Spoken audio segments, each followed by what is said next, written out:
मेरा नाम नैतिक है। ये बात बीते 15 सालों पुरानी है, जब मैं जवान लड़का हुआ करता था।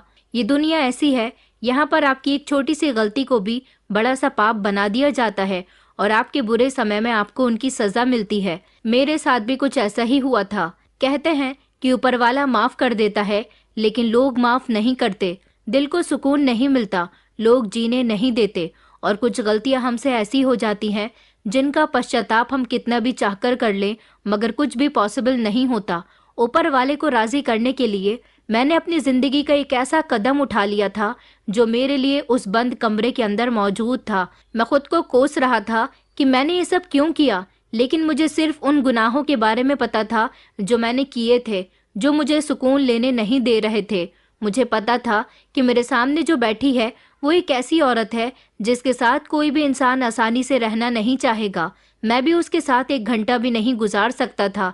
शायद उसे कोई कूड़ा उठाने वाला भी अपनी जिंदगी में जगह नहीं देता। अब मुझे उसके साथ पूरी जिंदगी गुजारनी थी, लेकिन मैंने ये सब कुछ अपने दिल को सुकून पहुंचाने के लिए किया था। मैं धीमे धीमे कदमों से कमरे के अंदर गया था।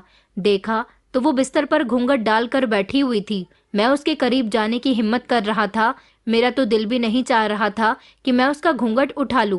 पूरे कमरे में अजीब सी बदबू फैल चुकी थी, और अब शायद ये बदबू मेरी जिंदगी और मेरे भाग्य का हिस्सा बन चुकी थी। पता नहीं ये मुश्किल रास्ता मैंने अपने लिए क्यों चुना था। पता नहीं मैं उस रास्ते पर कैसे चलता, लेकिन जैसे ही मैंने अपनी पत्नी का घूंघट उठाया तो मुझे एक जोरदार झटका लगा था, जैसे मुझे कोई जोरदार हार्ट अटैक आने वाला हो, क्योंकि वो तो बहुत ही ये कहानी मेरी जिंदगी के उन पापों की है जो मेरे कैरेक्टर को साफ जाहिर करते हैं। कहते हैं कि पैसा इंसान की पहचान को बदल देता है, और मेरी जिंदगी इस बात का जीता जागता सबूत है। मेरे पास बहुत सारा पैसा था। मेरे पिता शहर के एक बड़े बिजनेसमैन थे। जब वो दुनिया से चले गए तो मैं उनके पैसों पर ऐश करने लगा। दोस्तों के साथ शराब पीता, बार क्लब में जाता, दोस्तों के साथ हमेशा कहीं ना कहीं ट्रिप पर जाता रहता। यहाँ तक कि मैंने लड़कियों से भी दोस्ती कर ली थी और मैं लड़कियों का गलत इस्तेमाल करने लगा था। मेरी इस दौलत ने मुझे घमंड और एटीट्यूड की दुनिया में धकेल दिया था, जहाँ ऐशो आराम ही सब कुछ लगता है। पहले पहले तो मुझे महंगी गाड़ियां रखने और कीमती कपड़े पहनने का बहुत शौक था, लेकिन फिर धीरे धीरे अपनी डिमांड्स के हाथों में मजबूर हो गया। ये डिमांड्स मुझे ऐसे रास्ते पर ले आई जहाँ झूठ, धोखा, बेवफाई जैसी चीजें मेरे लिए मामूली सी बन गई थी। लड़कियों को धोखा देना, उनका दिल दुखाना, उनकी इज्जत के साथ खेलना मेरे लिए आम सी बात हो गई थी। ये पाप मुझे किसी कामयाबी की तरह लगता था, लेकिन हकीकत में तो ये सब कुछ मेरे दिल को छन्नी कर रहा था। मैं अपने माता पिता का इकलौता बेटा था। पिताजी के मरने के बाद मेरी जिंदगी पहले से और भी ज्यादा खुशहाल गुजरने लगी थी, क्योंकि मेरी मम्मी मुझसे बहुत प्यार करती थी। बचपन से लेकर अब तक उन्होंने कभी मुझे किसी चीज के लिए रोक टोक नहीं की थी। पापा हमेशा मुझे रोक टोक करते रहते थे, क्योंकि अपना बिजनेस वो खुद संभालते थे और उन्हें पैसे की अहमियत थी, लेकिन मैं उनका पैसा पानी की तरह बहाया करता था। पापा के मर जाने के बाद मम्मी ने उनका बिजनेस संभाल लिया। हालांकि पापा के मरने के बाद ये जिम्मेदारी मेरी थी। मैं जवान था, चाहता तो अपने पापा का बिजनेस संभाल सकता था। मैंने ऐसा नहीं किया। मैं अपने आप को किसी जिम्मेदारी में बांधना नहीं चाहता था। मैं खुलकर अपनी जिंदगी जीने वालों में से था, इसलिए मुझे किसी की रोक टोक बहुत बुरी लगती थी। मम्मी मुझसे कुछ नहीं कहती थी और अभी भी वो मुझसे कुछ नहीं कह सकती थी, क्योंकि वो पापा का बिजनेस संभालने में इतनी बिजी हो गई थी कि अब उनका बहुत ही कम अपने बेटे पर ध्यान जाया करता था। जब वो घर आती तो मैं उन्हें मिलता ही नहीं था, और जब मेरा उनसे सामना होता तो वो मुझसे ज्यादा बात नहीं करती थी। बस जिंदगी इसी तरह से गुजर रही थी। मैंने न जाने कितनी लड़कियों को अपने प्यार के जाल में फंसाया था, उनके साथ गलत करके उनको छोड़ दिया था। मेरे पास पैसे की कोई कमी नहीं थी। मैं पैसों से भी शरीर की हवस पूरी कर लिया करता था, लेकिन कुछ ऐसी लड़कियां होती थी जो मुझे पसंद आ जाती थी तो मैं उनको अपने प्यार के जाल में फंसा लिया करता था, और जो मेरी बातों में नहीं आती थी फिर मजबूरन मुझे उनको उनके साथ जबरदस्ती करनी पड़ती थी, जिसकी वजह से मैं कई बार जेल तक पहुंच चुका था। लेकिन पैसे की ताकत इतनी होती है कि वो आरोपी को सही और सही इंसान को आरोपी साबित कर सकता है। हर बार मुझे मेरी मम्मी बचा लिया करती थी। वो हर बार मुझे वार्न किया करती थी कि आगे मैं तुम्हें नहीं बचाऊंगी, लेकिन वो मेरी माँ थी, मुझे तकलीफ में कैसे देख सकती थी, इसलिए मजबूरन मुझे जेल से छुड़ाकर ले ही आती थी। मेरी जिंदगी बहुत मस्त गुजर रही थी, मुझे किसी चीज की टेंशन नहीं थी। लेकिन एक रात मेरी जिंदगी में ऐसी आई थी जिसने मुझे अंदर तक झंझोड़ कर रख दिया था। वो लम्हा मेरी जिंदगी का एक ऐसा लम्हा था जिसमें मैं अपनी जिंदगी की गहराई में खो चुका था। मेरी मुलाकात सोनिया नाम की एक लड़की से हुई थी। मैं जिस कैफे में गया हुआ था वहां पर सोनिया अपने कॉलेज के कुछ फ्रेंड्स के साथ एंजॉय करने के लिए आई थी। वो मेरे ही सामने वाली टेबल पर बैठी हुई थी। मुझे वो बहुत सुंदर और प्यारी लगी थी। मेरा उस पर दिल आ गया था और हर बार मेरा जिस भी लड़की पर दिल आ जाता था मैं उसे इस्तेमाल किए बिना छोड़ता नहीं था। इसलिए मैंने सोनिया को जैसे तैसे अपने प्यार की जाल में फंसाने की कोशिश की। वो बड़ी ही सीरियस किस्म की लड़की थी। बड़ी मुश्किल से मैंने उसे पटाया था। हाँ, मगर वो मेरी दीवानी हो चुकी थी। फिर वक्त आ गया था कि उसे इस्तेमाल किया जाए। इसलिए मैंने उसके साथ अकेले में एक डेट रखी थी। हालांकि वो मुझसे अकेले मिलने में बहुत डर रही थी, लेकिन प्यार में पड़ जाने वाली लड़कियां अक्सर बेवकूफ़ी दिखाती हैं और लड़कों की बात आसानी से मान लेती हैं। मेरे बुलाने पर सोनिया मुझसे मिलने के लिए आ गई थी, मगर वहां मैंने उसके साथ वो किया जिसकी उसे उम्मीद भी नहीं थी। और सुबह होते ही मैं उसे छोड़कर चला गया था। उसके बाद मैंने अपना वो नंबर ही बंद कर दिया था जिस नंबर से मैं उससे बात किया करता था, और ना ही कभी मैंने उससे दोबारा मिलने की कोशिश की। सोनिया एक ऐसी लड़की थी जिसके साथ ये सब कुछ करने में मुझे काफी समय लग गया था, लगभग 6 महीने का समय।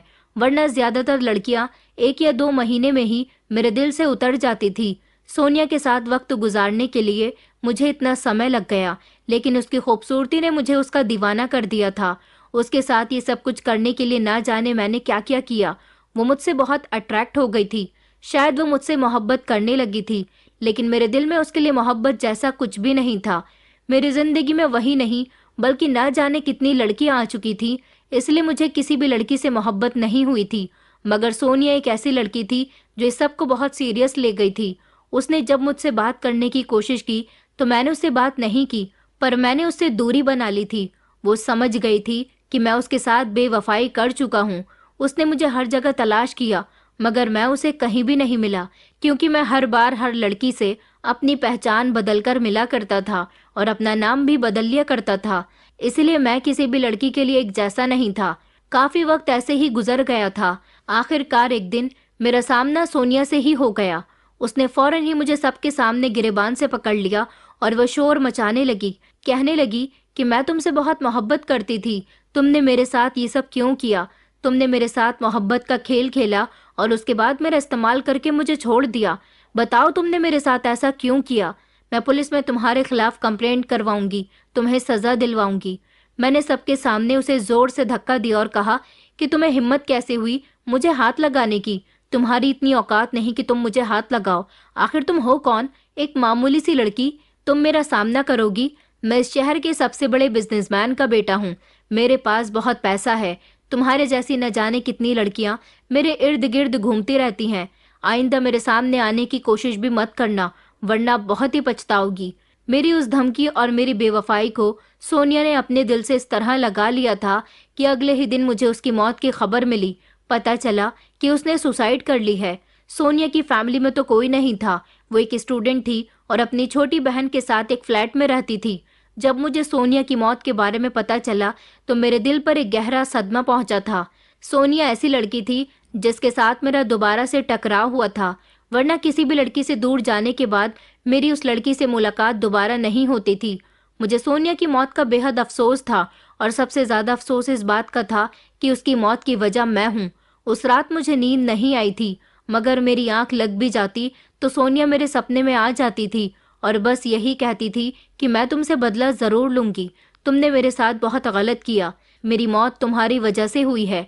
उसका इस तरह से मेरे सपने में आकर मुझे डराना, मुझे धमकी देना मुझे बहुत सता रहा था और मैं बहुत दुखी हो गया था। मुझे अपनी गलती का एहसास होने लगा था। पाप का ये बोझ मेरे दिल पर धीरे धीरे बढ़ने लगा था। बस उसके बाद से मैंने सारे ही गलत कामों से मुंह फेर लिया, क्योंकि सोनिया की मौत का सदमा मेरे दिल पर इतना गहरा लग चुका था कि मुझे अपना किया एक एक पाप याद आने लगा था। और हर रात सोनिया मेरे सपने में आकर मुझे धमकी दिया करती थी। ये सबसे ज्यादा डरावनी बात थी। रातों को मैंने सोना छोड़ दिया था। मेरी जिंदगी से धीरे धीरे सुकून खत्म होने लगा था और मैं डिप्रेशन का शिकार होने लगा था। मेरी ऐसी कंडीशन हो गई थी कि मैं रात को कमरे में पहुंचने के बाद चिल्लाने लगता था। मम्मी मुझे संभालने आती थी और यही समझाया करती थी कि ये सब तुम्हारे बुरे कर्मों का नतीजा है। अभी भी समय है, सुधर जाओ, कि कहीं ऐसा न हो कि तुम अपने पापों का पश्चाताप करना चाहो और तुम्हारा पश्चाताप तुम्हें एक ऐसी गहराई में पहुंचा दे जहां से वापस निकलने का कोई रास्ता ही न हो। मुझे किसी भी तरह से सुकून चाहिए था और सुकून मुझे कहीं भी नहीं मिल रहा था। मैं अंदर ही अंदर इतना परेशान हो गया था कि मुझे अपने आप से नफरत होने लगी थी और मैं सोचता था कि मैंने अपने बीते हुए समय में इतना सब कुछ गलत क्यों किया। बार बार मुझे सोनिया की याद आती थी। मेरा मन करता था कि वो कहीं से भी आ जाए और मैं उससे माफी मांग लूं। मुझे ऐसा लगता था जैसे माफी मांगकर ही मेरे दिल का बोझ हल्का हो सकता है। मुझे हर जगह सोनिया का चेहरा नजर आता था, लेकिन सोनिया इस दुनिया से जा चुकी थी और यही हकीकत थी। मैंने अपने दोस्तों के साथ उठना बैठना भी बंद कर दिया था। एक दिन मेरे दोस्त मुझसे मिलने के लिए आए और कहने लगे कि तुमने हमारे साथ कहीं घूमना फिरना, पार्टी करना और लड़कियों के साथ बातचीत करना भी छोड़ दिया। आखिरकार तुम इतने कैसे बदल गए? फिर मैंने उनको बताया कि सोनिया की मौत हो गई है और उसके मर जाने के बाद से मेरे दिल पर एक भारी बोझ है जिसे मैं उतार नहीं पा रहा हूँ। शुरू में तो मुझे अपने किए पर कोई अफसोस नहीं था, लेकिन जब मेरी आत्मा पर यह पाप छाने लगा, मेरे साथ बहुत बुरा होने लगा। मुझे लगा था कि मेरी बात सुनकर मेरे दोस्त मेरे साथ हमदर्दी जताएंगे या फिर मेरा साथ देंगे, मगर वो तो जोर जोर से हंसने लगे और कहने लगे कि तुम मजाक कर रहे हो ना, देखो ये सब सिर्फ कुछ दिनों तक ही होता है, बाद में तुम अपनी जगह पर आ जाओगे। तुम शरीफ होने का ड्रामा कर रहे हो और ये ड्रामा सिर्फ तुमसे कुछ ही दिनों तक ही हो पाएगा, उसके बाद वही करोगे जो किया करते थे। वैसे भी तुम्हें इस सब की आदत है और इंसान आदत से मजबूर होता है। वो कभी भी अपनी आदतों को ज्यादा दिन तक कंट्रोल में नहीं कर सकता, क्योंकि हर इंसान का खुद पर काबू होता है लेकिन आदतों पर नहीं होता। मुझे अफसोस हो रहा था कि ऐसे कठिन समय में मेरे दोस्त मेरी तकलीफ को नहीं समझ पा रहे थे, बल्कि मुझ पर हंस रहे थे। मेरे ऐसे दोस्त जिन पर मैंने अपना ना जाने कितना कीमती समय बर्बाद किया था और अपना ढेर सारा पैसा भी मैं उन लोगों पर खर्च किया करता था, उन लोगों के पास से उठकर मैं आ गया था और मैंने सोच लिया था कि मैं अब कभी भी अपने दोस्तों का सामना नहीं करूंगा। मुझे अपने दिल का बोझ हल्का करने के लिए कुछ ना कुछ तो करना ही होगा। फिर मैंने सोचा कि सोनिया तो अब वापस नहीं आ सकती और सोनिया के अलावा भी मैं ना जाने कितनी लड़कियों की जिंदगी बर्बाद कर चुका हूँ। मेरे पापों का घड़ा भर चुका है, तभी तो मुझे किसी पल भी सुकून नहीं है। क्या मुझे तब सुकून आएगा जब मैं अपने पापों का पश्चाताप कर लूंगा? लेकिन मेरे पापों का पश्चाताप कैसे होगा? मेरे इस फैसले से मेरे सारे करीबी लोग मुझसे दूर हो गए थे, जिनको मैं अपना सब कुछ समझता था। लेकिन हकीकत ये थी कि वो सिर्फ मेरे पैसे और मेरे रुतबे की वजह से मेरे साथ थे। मैंने कभी भी अपने पिता के नाम का फायदा नहीं उठाया था। मेरे पिता एक बहुत ही इज्जतदार इंसान थे। मैंने हमेशा उनका नाम डुबोया था। मैं चाहता तो अपनी माँ की जगह खुद उनका बिजनेस संभालता और उनका नाम रोशन करता। सबसे पहले तो मेरे दोस्त ही मेरे खिलाफ हो गए थे। मैंने उनके साथ अपना काफी समय बर्बाद कर दिया था।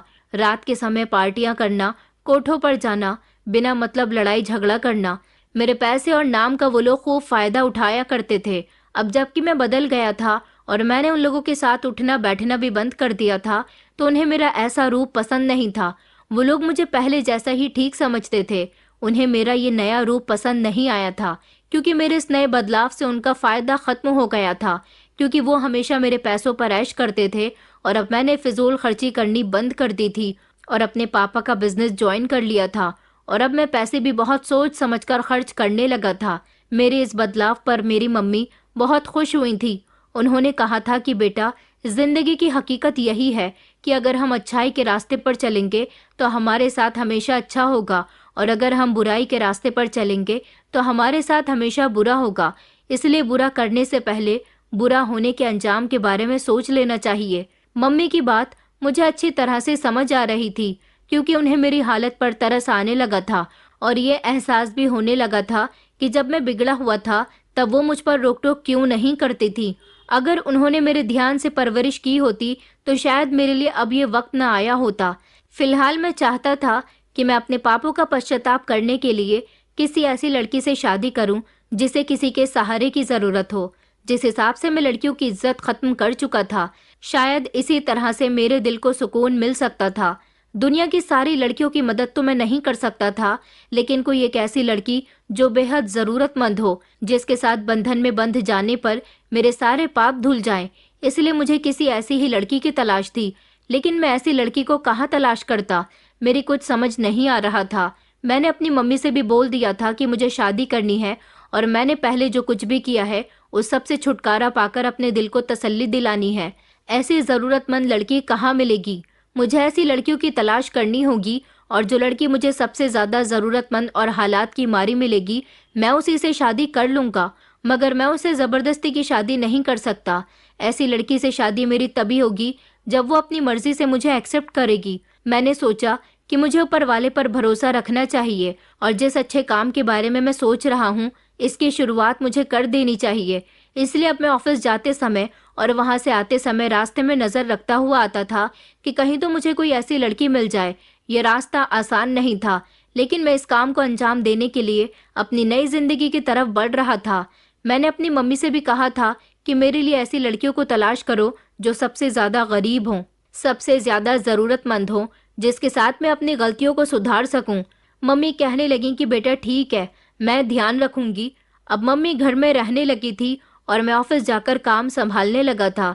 न जाने क्यों अब मुझे ऑफिस जाकर काम करने पर एक अजीब सा सुकून मिलता था। ऐसा लगता था जैसे मेरे पापा मेरे आसपास हैं और मुझे देखकर मुस्कुरा रहे हैं। लेकिन रातों की वो बेचैनी अभी भी खत्म नहीं हुई थी।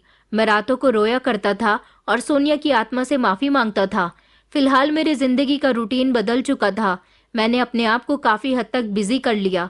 आते जाते मेरी जरूरतमंद लड़कियों पर नजर रहती थी, मगर कोई भी लड़की मुझे ऐसी नहीं मिली थी जो मेरे दिल को ज्यादा भा जाए और जिसकी मदद करने के लिए मेरा दिल अंदर से पुकारे। एक दिन मेरी नजर अपने ही घर के पास टहलती एक खूबसूरत और जवान लड़की पर गई। इस लड़की के कपड़े फटे पुराने थे और ये जगह जगह खड़े होकर आते जाते लोगों से भीख मांग रही थी। वो मुश्किल से 21 या 22 साल की होगी, लेकिन उसकी हालत इतनी खराब थी कि उसे देखकर मुझे घिन महसूस हो रही थी। उसके बाल उलझे हुए और गंदे थे, जैसे महीनों से धोए न हो। उसने फटे हुए कपड़े पहन रखे थे जो जगह जगह से गंदे और मैले हो रहे थे। उसके पैर में चप्पल तो थी, लेकिन उसका असली रंग पहचानना मुश्किल हो रहा था। उसके पैर भी काले हो चुके थे, जैसे वो सड़कों पर दिन रात चलती रहती हो। उसके चेहरे पर थकन और गरीबी साफ नजर आ रही थी, लेकिन इस सब के बावजूद अगर गौर से देखा जाता तो उसके चेहरे की बनावट बहुत ही सुंदर थी। मेरा दिल नहीं माना। मैं उसकी हालत पर गौर करता रहा। वो हर आते जाते इंसान के आगे हाथ फैला रही थी और अक्सर लोग उसे इग्नोर कर देते। कोई उसे सख्ती से धुतकार रहा था तो कोई उसकी तरफ देखे बिना ही आगे बढ़ जाता। मुझे याद आया कि क्या यही वो लड़की तो नहीं जिसको मैं काफी समय से तलाश कर रहा हूँ? क्या यही वो लड़की तो नहीं जो मेरे पापों का पश्चाताप बन सकती है? इसे सच में मेरी मदद की जरूरत है। मेरे दिल में ख्याल आया कि शायद यही वो वक्त है जिसका मुझे इंतजार था। ये लड़की मेरी मदद कर सकती है, लेकिन मैं इससे कैसे बात करूं? क्या वो मुझे समझ पाएगी? क्या वो मेरी मदद एक्सेप्ट करेगी? ये सवाल मेरे दिमाग में घूम रहे थे, लेकिन मैंने फैसला कर लिया था कि मैं उस लड़की के बारे में और ज्यादा जानकारी निकालने की कोशिश करूंगा। मैं उसी समय गाड़ी से बाहर निकला और उसको मैंने अपनी जेब से निकालकर कुछ पैसे दिए। वो पैसे देखकर ऐसे खुश हो रही थी जैसे न जाने कब से उसने पैसों की शक्ल नहीं देखी थी। उसने मुझसे कुछ नहीं कहा, वो हंसते हुए आगे बढ़ गई थी। अगले दिन फिर से मैंने उस लड़की को अपने घर के आगे टहलते हुए देखा और फिर से मैंने उसे पैसे दिए, लेकिन वो लड़की बस खामोश खामोश थी। मेरे दिमाग में अजीब सी कंफ्यूजन चल रही थी। मैं इस लड़की को लगातार देखता रहता था। उसकी हालत मेरी आंखों के सामने घूमती रहती थी। एक दिन मैंने उस लड़की से बात करने का फैसला कर ही लिया। जब मैं अपने घर में मौजूद था और वो अचानक ही हमारे घर के गेट पर भीख मांगने के लिए आ गई थी। शायद वो मुझे पहचान गई थी और ये भी समझ गई थी कि ये मेरा घर है। मैं उसे हर बार पैसे दे दिया करता था, इसलिए वो ज्यादातर मेरे घर के गेट पर आने लगी थी। मैंने माँ को उस लड़की के बारे में बताया और कहा कि मैं इस लड़की से शादी करना चाहता हूँ। मम्मी मेरी बात सुनकर कहने लगी कि बेटा, तुम पागल हो गए हो क्या? इस लड़की से तुम शादी करोगे? तुम बदल गए हो, ये बात ठीक है, लेकिन समाज में हमारी कोई इज्जत है। हमारे रिश्तेदार हैं, हमारे दोस्त हैं, मिलने वाले हैं। वो लोग क्या कहेंगे कि मैंने तुम्हारी शादी एक भिखारन लड़की से करवा दी? और तुम्हें नहीं पता कि ये लड़की भीख मांगने के साथ साथ गूंगी भी है, ये बोल नहीं सकती। मम्मी की बात सुनकर मुझे हैरानी हुई थी। ये बात तो मुझे पता ही नहीं थी कि वो बोल नहीं सकती। मैंने दिल में ठान लिया था कि अब तो मैं इसी लड़की से शादी करके रहूंगा, क्योंकि ये बेचारी बोल भी नहीं सकती और गरीब भी है। शायद इसका इस दुनिया में कोई नहीं है, तभी तो ये हमेशा मुझे अकेली ही मिलती है। मैं इससे शादी करूंगा, इसे सहारा दूंगा, अपना नाम दूंगा, इससे अपने दिल का भी हाल बयान कर लूंगा। मेरी हालत के बारे में सुनने के बाद शायद ये किसी को कुछ ना बता सके। मैंने इस लड़की से शादी करना अपनी जिंदगी का असल मकसद बना लिया था और सोच लिया था कि कुछ भी हो जाए मैं इससे शादी करके इसकी मदद करूंगा। शायद ये मेरी जिंदगी में शामिल हो जाएगी तो ऊपर वाला और सोनिया दोनों ही मुझे माफ कर दें। इससे अच्छा ऑप्शन और क्या हो सकता है। मैंने अपनी माँ से जिद की कि अब मैं इससे ही शादी करूंगा। मम्मी मेरी शादी के लिए राजी नहीं हो रही थी। मैंने उन्हें बड़ी मुश्किल से मनाया था और कहा था कि मुझे दुनिया की परवाह नहीं है, मुझे सिर्फ इस लड़की को अपनी जिंदगी में शामिल करना है। मैं जिद्दी तो शुरू से ही था। मेरी मम्मी ने मेरी बात मान ली थी। मैंने भी इस लड़की से बात की, इससे पूछा कि तुम्हारा नाम क्या है, क्या तुम मुझसे शादी करोगी। पहले तो इसने चारों तरफ देखा और फिर अपनी आंखों से मेरी आंखों में देखने लगी। मैंने उसे भरोसा दिलाया कि मैं तुम्हें बहुत खुश रखूंगा। उसने धीमी सी गर्दन हिलाकर हाँ में जवाब दिया और पेन से मेरे हाथ पर अपना नाम निशा लिखकर बताया था। मैं बहुत खुश हुआ था। मुझे अच्छा लगा था कि उसने फौरन ही मेरे हक में फैसला कर दिया था। फिर मेरी शादी उसके साथ हो गई थी, लेकिन मंडप में जब वो मेरे बराबर में बैठी हुई थी तब उसके अंदर से उठने वाली गंध मुझे बहुत तेज आ रही थी। हालांकि मैंने उसे बाजार से कपड़े दिलवाए थे कि उसकी हालत काफी हद तक सुधारने की कोशिश की थी। शायद ऐसी बदबू उसके शरीर में बस गई थी। हकीकत तो ये थी कि वो अपने बीते हुए कल का सितम पूरी तरह से खत्म नहीं कर सकती थी। मैं सोचने लगा, मैंने ये क्या कर लिया। क्या सच में मैं इस सब के लिए तैयार था। लेकिन मेरा मन कह रहा था कि ये लड़की तुम्हारी जिम्मेदारी है, तुमने इसे अपनी पत्नी बनाया है और अब तुम्हें इसे इज्जत देनी होगी। दूसरी तरफ मेरा दिल ये कह रहा था कि मैंने अपनी जिंदगी की सबसे बड़ी गलती कर ली है।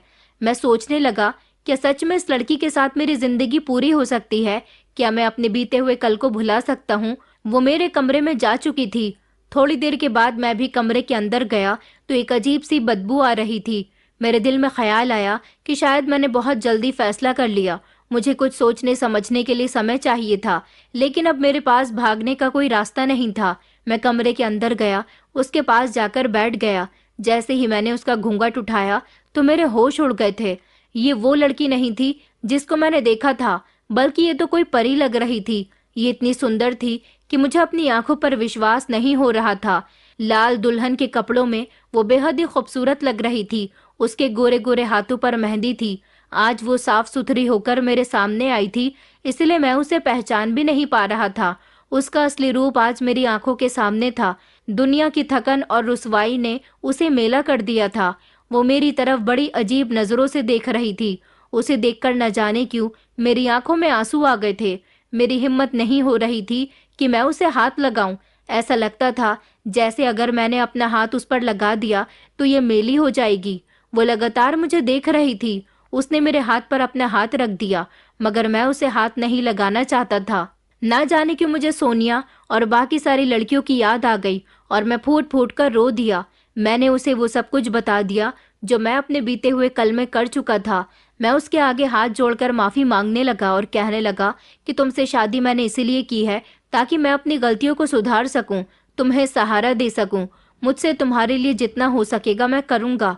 मेरी जिंदगी में सोनिया नाम की एक लड़की आई थी। जिस दिन से उसने आत्महत्या की है उस दिन से ही मुझे एक पल सुकून नहीं मिल रहा। तुमसे नजर मिलाने के मैं काबिल नहीं हूँ। तुम्हारे आगे मैं अपने दिल का हाल इसीलिए बयां कर रहा हूँ क्योंकि तुम मेरी हालत को सुन सकती हो मगर किसी से कह नहीं सकती। सारी रात मैं उसे अपने दुख तकलीफ के बारे में बताता रहा था और वो खामोशी से आंखें फाड़कर मुझे देखती रही। दिन निकला तो मेरी आंखें रोते रोते सूज चुकी थी। मैं अपनी पत्नी के लिए अपने हाथ से नाश्ता बनाकर लाया था। वो तैयार होकर बहुत सुंदर लग रही थी। मैं ना तो उसके करीब जाता था और ना ही उसे गौर से देखता था। न जाने क्यों मेरा मन उसके करीब होने के लिए तैयार नहीं हो रहा था। वो धीरे धीरे मेरे करीब आ भी जाती थी मगर मैं उसे दूर कर दिया करता था। शायद मैं उसके साथ गलत कर रहा था। मैं ऑफिस जाता तो बार बार अपनी माँ से उसके बारे में पूछता रहता था। नौकरों से भी कह दिया था कि वो उसका ख्याल रखें, मगर जब मैं घर आया तो मम्मी ने मुझे एक बड़ी ही अजीब बात बताई थी। मम्मी ने कहा कि बेटा, तुम्हारी पत्नी कभी कभी बहुत अजीब हरकत करती है।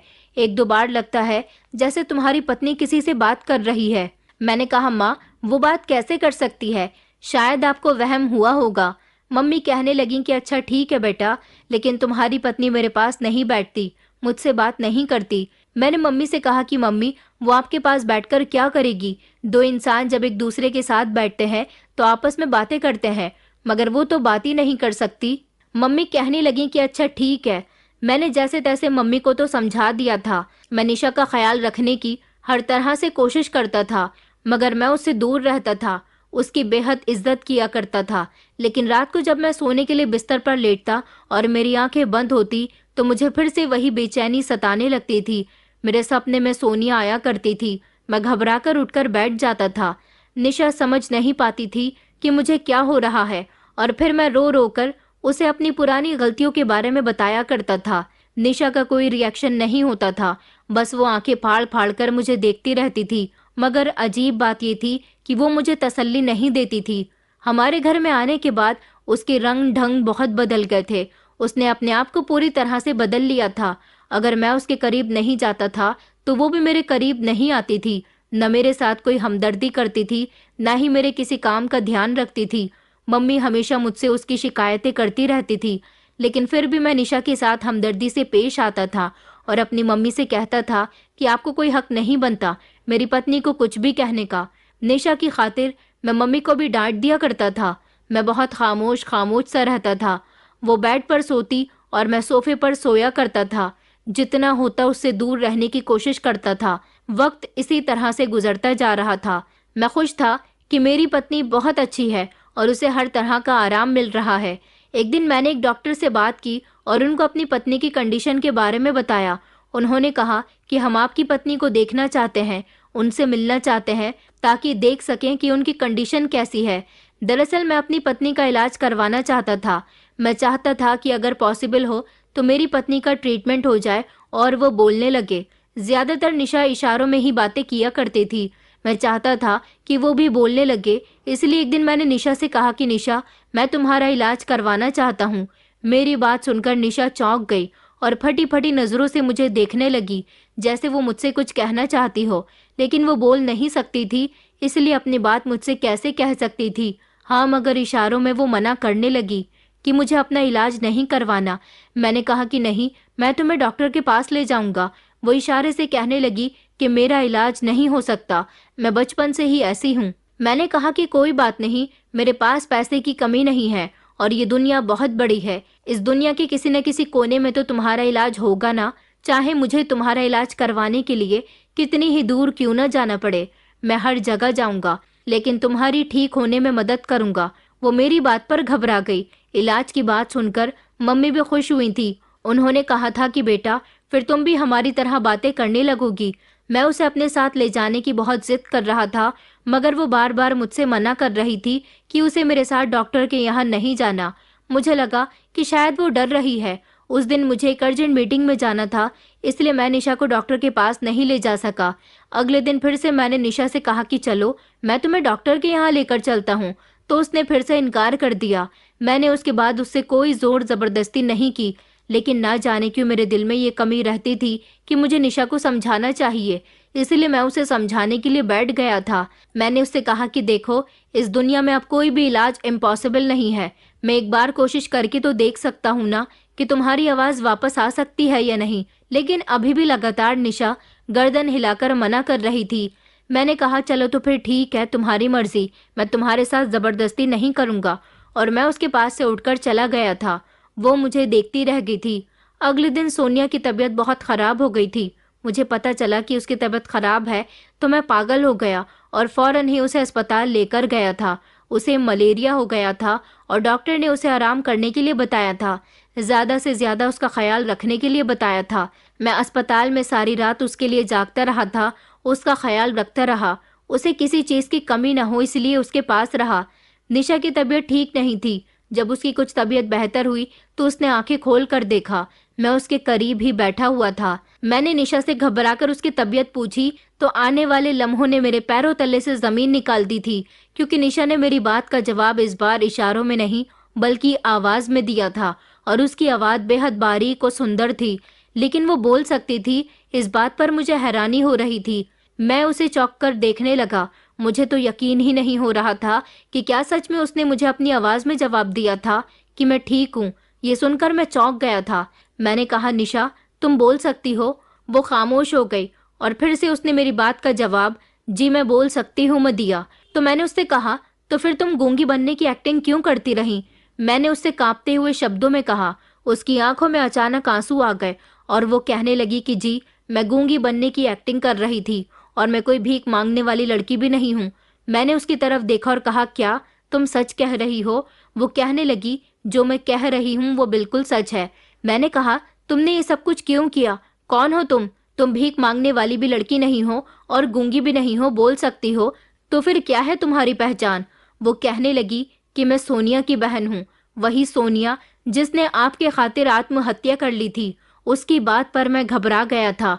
उसने कहा कि मेरा इस दुनिया में मेरी बड़ी बहन सोनिया के अलावा कोई भी नहीं था। हम दोनों हमेशा एक साथ रहते थे। मेरी बहन सोनिया को तुमसे प्यार हो गया। वो बहुत खुश रहने लगी थी। हमेशा दिन रात उठते बैठते सोते जागते तुम्हारी ही बातें करती रहती थी। लेकिन जब तुमने उसे इस्तेमाल किया और उसे धोखा दिया तो वो हमेशा तुम्हारी तलाश करती रहती थी। फिर एक दिन उसे पता चला कि तुमने उसके साथ बेवफाई की है। उस बेचारी ने पंखे से लटककर अपनी जान दे दी। तब से मैं अकेली रह गई। मैंने सोच लिया था कि मैं अपनी बहन की मौत का बदला जरूर लेकर रहूंगी। मेरी बहन जब तुमसे आखिरी बार मिलकर आई थी और तुमने उसको बेइज्जत किया था तो उसने मुझे बताया था कि तुम बहुत घमंडी और बिगड़े हुए अमीर बाप के बेटे हो। तुमने उससे मोहब्बत नहीं की, सिर्फ उसका इस्तेमाल किया।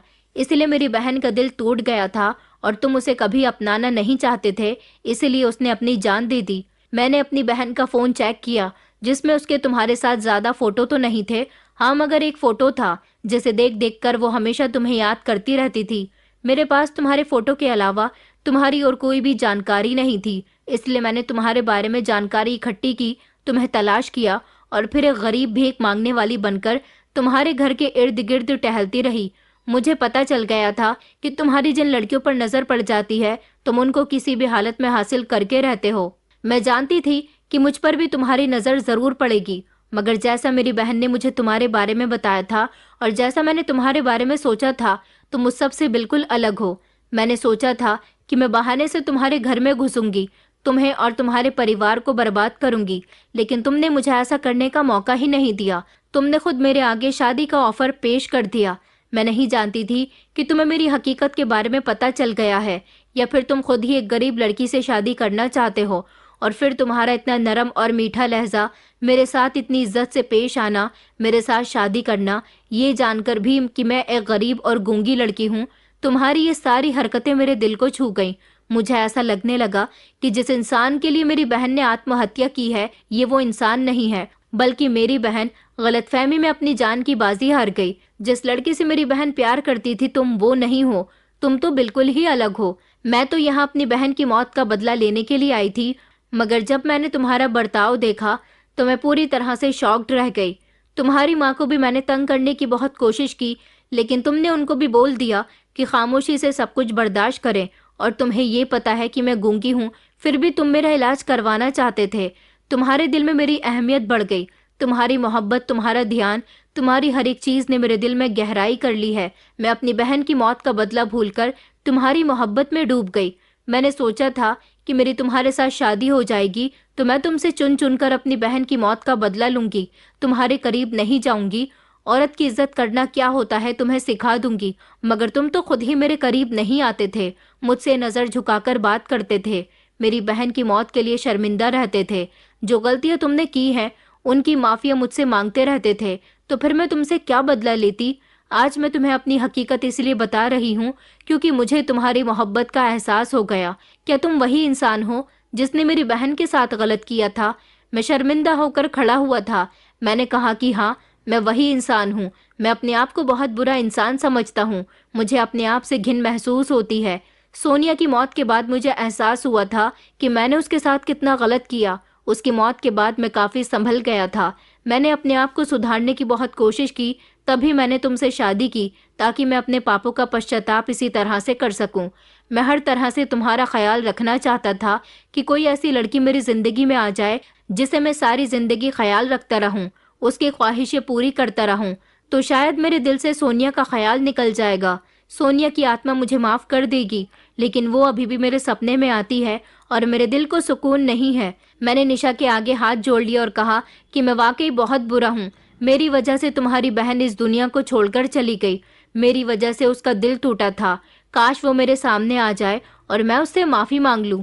निशा कहने लगी कि आपको पछतावा है, यही बहुत बड़ी बात है, वरना दुनिया में कुछ ऐसे भी लोग होते हैं जो गलती करने के बाद उसका पछतावा भी नहीं करते। जिन लोगों को पछतावा होता है वही लोग अपने पापों से मुक्त हो जाते हैं। वो इंसान कभी भी बुरा नहीं होता जो खुद को बुरा बताता है। आप ये समझ लीजिए कि मेरी बहन ने आपको माफ कर दिया और मैंने भी, क्योंकि जिस रूप में मैं आपको देख चुकी हूँ मेरे लिए वही काफी है। और उम्मीद है कि मेरी बहन ये देखकर खुश हो रही होगी कि आप संभल गए और सुधर गए हैं। मैं निशा के आगे हाथ जोड़कर फूट फूट कर रोने लगा था और अब मुझे यह एहसास हुआ था कि अगर हम अपनी गलतियों की माफी वक्त से पहले मांग ले तो शायद हमारा ज्यादा बड़ा नुकसान न हो। लेकिन वक्त निकलने के बाद भी अगर हम अपनी गलतियों को रियलाइज कर लेते हैं तो भी ऊपर वाला हमारी मदद करता है। निशा भले ही सोनिया की बहन थी, लेकिन निशा को देखकर मुझे यह एहसास हो गया था कि सोनिया ने मुझे माफ कर दिया है। वो उसकी बहन थी और अब मेरी पत्नी बन चुकी थी। मैंने उससे वादा किया था कि मैं सारी जिंदगी तुम्हारे साथ रहूंगा। निशा ने कहा था कि मैं भी आपके साथ रहना चाहती हूँ। मुझे आपसे मोहब्बत हो गई है।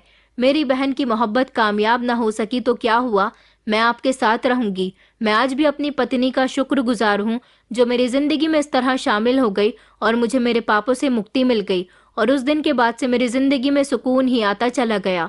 लेकिन कभी मैंने दोबारा वो पाप नहीं किया जो मैं अपनी बीती जिंदगी में कर चुका था। दोस्तों, उम्मीद करती हूँ आपको हमारी कहानी पसंद आई होगी। कहानी पसंद आई है तो वीडियो को लाइक करें, चैनल पर नए हैं तो चैनल को सब्सक्राइब करें और हाँ, नोटिफिकेशन बेल को जरूर दबाएं ताकि अगली अपडेट सबसे पहले आपको मिले।